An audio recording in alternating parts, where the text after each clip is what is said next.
television screen. And let's fast forward in time, and I want you to imagine that you're watching the television, and on top of the screen comes this graphic, this very compelling graphic. And it's got a number on the screen of how many thousands of people have been killed, or died rather, during the COVID crisis. And then I want you to look on the left side of that graphic and see the picture of Donald Trump. Where I've just brought you to is the upcoming election of Donald Trump. This is going to be the coverage on the news media very soon, whenever he starts his next election cycle in less than 12 months now, I believe.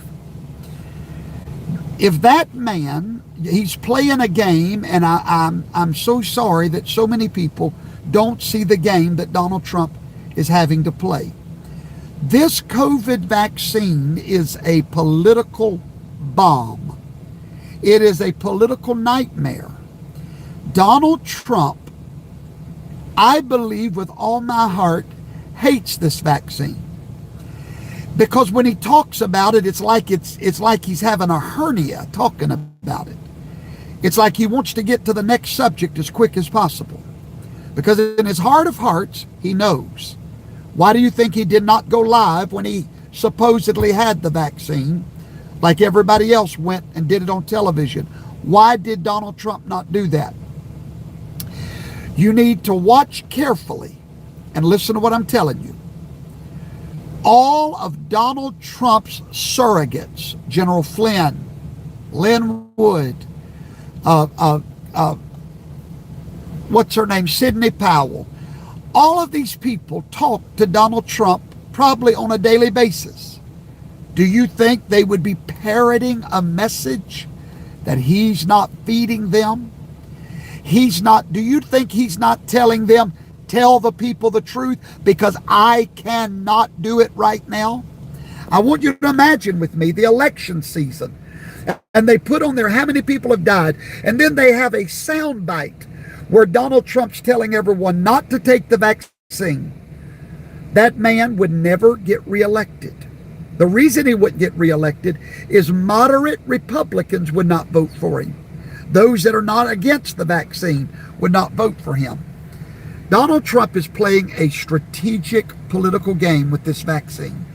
And I understand if you don't understand, but you need to have more faith in our president. You need to learn to listen to what he doesn't say more than what he does say. His surrogates is parroting his true message. Now notice, anytime he mentions this vax, he immediately says, but we can't lose our right to freedom and our right to choose. Why? He's hoping, he's like a magician. He's hoping you'll see this hand, but pay attention to the other hand. They will kill him in his next this man is more brilliant. He knows the power of graphics. He knows the power of them putting his soundbite up there saying in real slow motion, don't take the vaccine. And right beside, how many thousands have died because of what Donald Trump said. He's too smart to get put into that situation. He's smarter than we get them credit for. Okay? He's so much smarter than what you guys are giving him credit for. Bear with him. He's playing with a political bomb. But he is sending his people out there, Sidney Powell, General Flynn, Lynn Wood, me, others. He's sending them out to tell the truth on his behalf. Why? Because he can't do it right now. Guys, he cannot do it. What would y'all rather? Would you rather him come out and say, don't take it, and lose the White House? Or would you rather him play a political game until he gets back in there and can do something about it? I'm going to tell every one of you when Donald Trump is going to return. I know everybody's got a date, and you know I don't do dates, but here's what I do know. When we retake the House, it's game on. Because then we can have what? Congressional hearings on all the audits. Not state level hearings, but congressional hearings. Ladies and gentlemen, listen to me carefully. Donald Trump will return the moment we get the House back.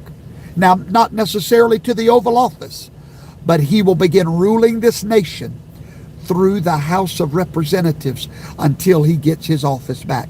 We can then start congressional hearings on the audits.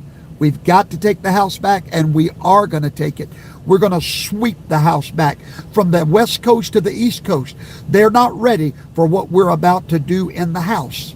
But until we get it, we have no power. Do you understand that we have no House of Congress, no Senate?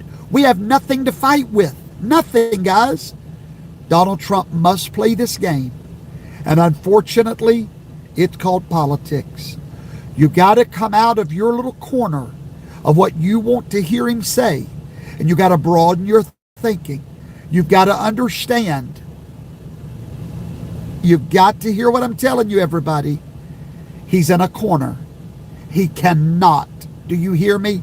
He cannot come out publicly against it.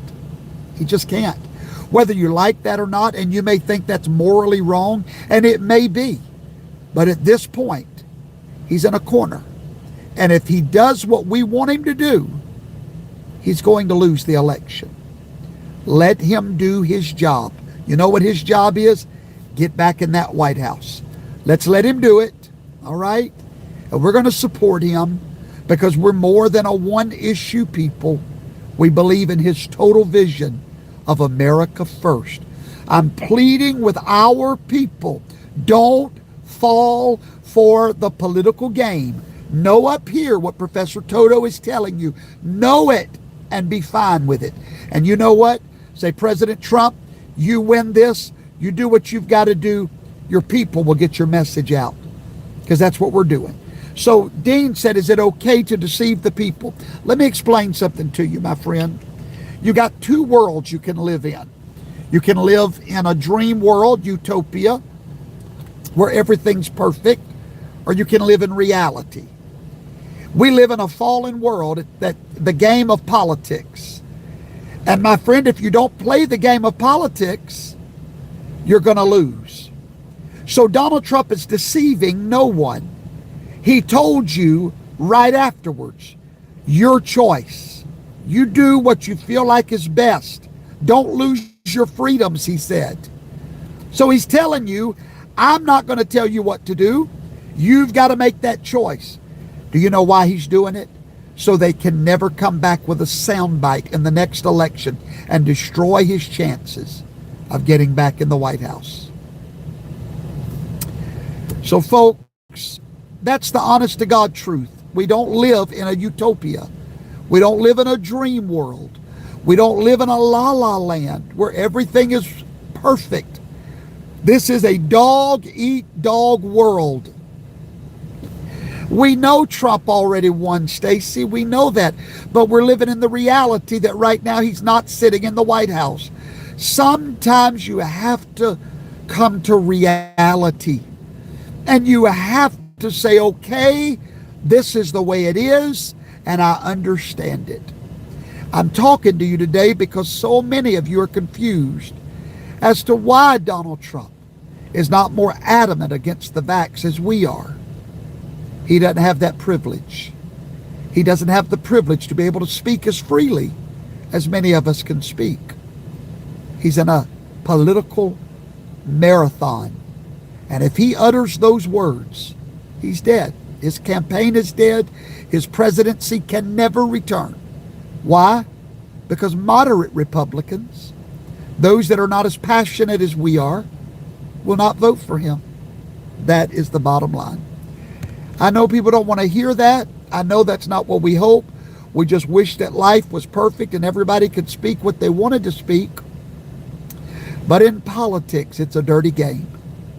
It really is. But listen, do you think General Flynn would be parroting a message opposite of President Trump? Do you think these people that are his biggest voices would be speaking this if he didn't want it spoken? Think about it. They talk all the time. Don't you think that Donald Trump would tell them, hey guys, y'all quit saying that? No. Trust me.